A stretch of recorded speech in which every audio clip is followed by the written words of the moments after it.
Olá, sejam bem-vindos. Dando continuidade à nossa disciplina de Física das Radiações, hoje nós vamos falar um pouquinho sobre radiobiologia.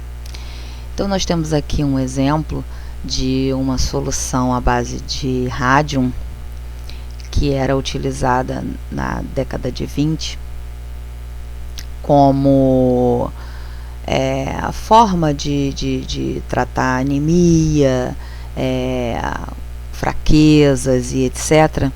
Então, eles vendiam essa solução para bebê, né, para o paciente bebê. Então, a gente teve, ao longo desse período de adaptação às quantidades de radiação, aos tipos de radiação, as informações que se tinha acerca das radiações, foram muitas pesquisas a nível de erros e acertos, tentativas. Então, muitas das coisas que ao longo do tempo foram sendo classificadas como prejudiciais à saúde, ao início eram utilizadas devido ao baixo conhecimento que se tinha sobre o potencial efeito maléfico das radiações em larga escala, indiscriminadamente, tá? E o rádio foi um dos elementos que, após sua descoberta, ele teve uma ampla utilização a nível de mercado, e só com o passar do tempo é que se foi percebendo os malefícios desse elemento e essas coisas foram deixando de ser utilizadas, tá? Então, um grande número de pacientes foram submetidos a doses elevadas devido à injeção de toroteste, solução coloidal, com 25% de hidróxido de tório, que era utilizada como contraste para a angiografia entre 1930 e 1955.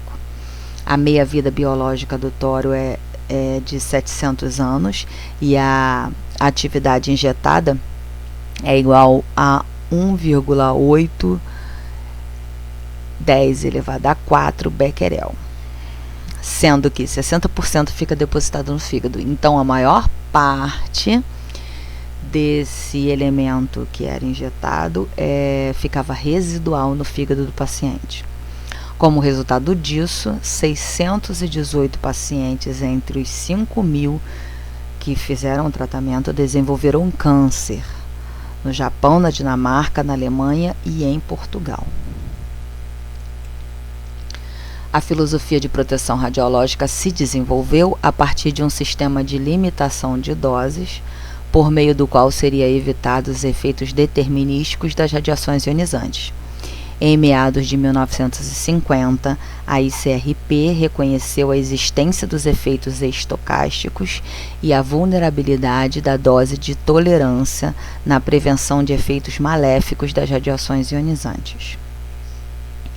Face à incerteza científica e com a finalidade de minimizar a culpa em caso de erro de apreciação, uma atitude de precaução conduz a fazer de conta que estes efeitos existem com certeza. Então, a exposição do ser humano às radiações podem ser de duas formas: as naturais, principal a radiação de fundo, e as artificiais, a principal, exames médicos. Então, aqui a gente tem um exemplozinho.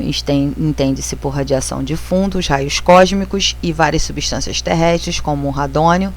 No Brasil, Minas Gerais e Espírito Santo são os estados mais expostos a essa radiação natural, tá? Então, aqui a gente tem alguns exemplos: fonte, a dose efetiva e a variação de tendência. Radiação natural e de fundo, 2,4 por pessoa. Exposição ocupacional, 0,6 por trabalhador monitorado com dosímetro. Diagnóstico médico, 1,2 por cada exame, isso aqui é quando você é o paciente, e outras fontes, 0,1 para toda a população. Inclui teste com armas nucleares, acidente de Chernobyl, produção de energia elétrica e por aí vai. Então, aqui, ó, dose efetiva anual devido a exposições ocupacionais. A gente tem fontes artificiais, processamento de combustíveis nucleares, inclusive na mineração de urânio. usos industriais, que inclui controle de qualidade industrial, entre outros, raio-x industrial aqui, produção, transporte e armazenamento de armas nucleares, usos médicos, radiodiagnóstico, radioterapia e medicina nuclear e educação e veterinária. Então, a gente tem aqui, ó, quantidade de trabalhadores monitorados, tá? E a dose efetiva anual média. Então, aqui, ó, dentro de diagnóstico, nós temos uma dose bem baixa, tá? Natural aumentada, tripulação de aeronaves, eles têm uma exposição consideravelmente maior do que a gente em radiodiagnóstico. Mineração, incluindo a mineração de urânio, entre outras, também tem uma exposição bem mais alta. Então, dentro do diagnóstico, nós temos uma exposição consideravelmente baixa, tá? Entre os exames radiológicos, tomografia computadorizada é a maior contribuinte, com 30% desse total, enquanto a radiografia de tórax perfaz apenas 3%. Os efeitos biológicos da radiação ionizante são pautados na ação do elétron secundário, a radiação espalhada, que ao interagir com uma molécula de água gera um radical hidroxila, que lesa o DNA celular. Divisão prática, etapa física, química e biológica. Então, quando essa radiação, esse fóton de baixa energia, ele causa essa lesão no DNA da célula, ele pode causar qualquer tipo de alteração nessa célula, inclusive o câncer. E não tem como saber qual vai ser exatamente o tipo de lesão que vai acontecer nesse DNA.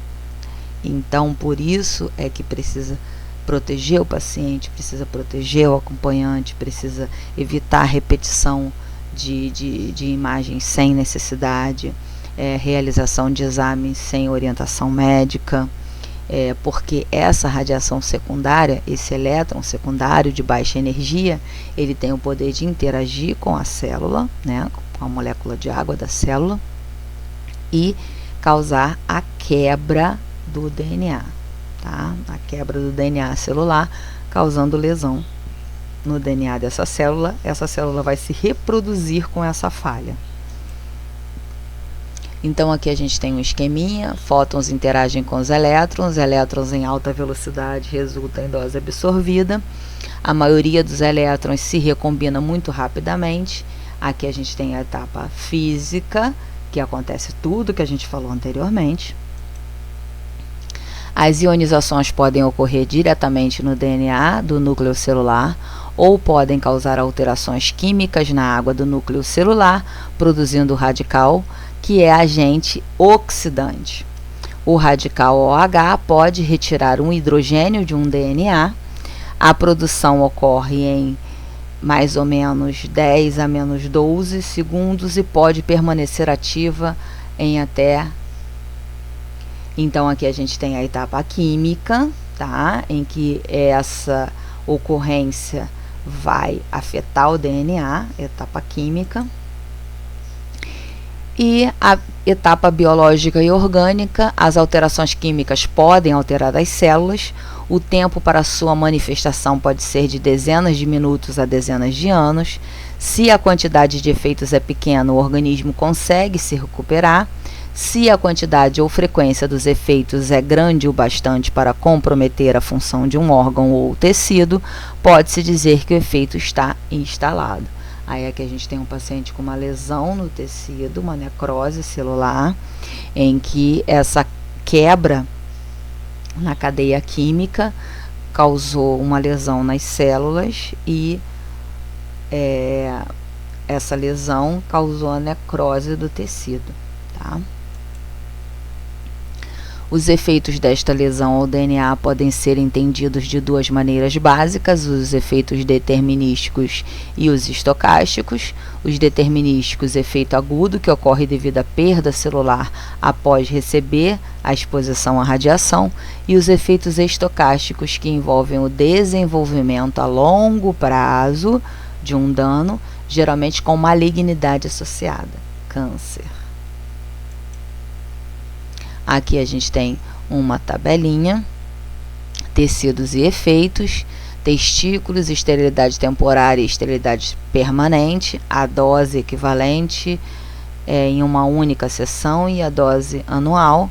Ovários, esterilidade, cristalino, opacidade detectável e perda da visão através da catarata, medula óssea, depressão da hematopoiese, a pele, eritema, descamação seca, descamação úmida, necrose, atrofia com complicações e no corpo inteiro, doença aguda da radiação. Para isso é necessária uma dose muito alta de radiação.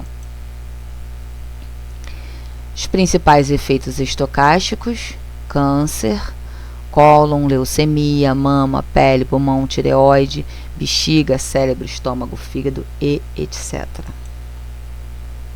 Aí aqui a gente tem um exame de raio-x e a dose efetiva. Então a gente tem tórax, abdômen, TC de cabeça, TC abdômen e o período de tempo equivalente à radiação de fundo natural.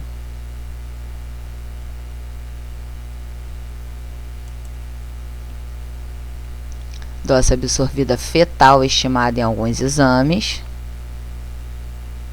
Situação especial de radiação fetal na gestação, principais efeitos. Situação especial porque numa possibilidade de uma gestante se acidentar, por exemplo, num acidente veicular e que ela tem uma fratura muito grave e que ela precise passar por um procedimento cirúrgico e o feto ainda não está no período em que se supõe que os danos sejam menores, vai ser levado em consideração se essa fratura faz com que a gestante corra ou não risco de vida. Então, dependendo de cada situação, todos os prós e contras vão ser avaliados, vão ser colocados na balança para ver se esse procedimento é cabível ou não, tá? Então, por isso que é uma situação especial. No caso de ser colocado todos os fatores numa balança e a gestante vai passar pelo procedimento radiológico para realizar algum procedimento curativo para ela, então esse feto vai acabar sendo exposto à radiação, tá?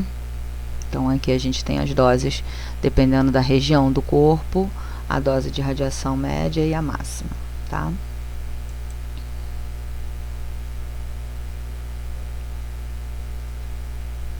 Continuaremos aqui na nossa próxima aula. Até a próxima.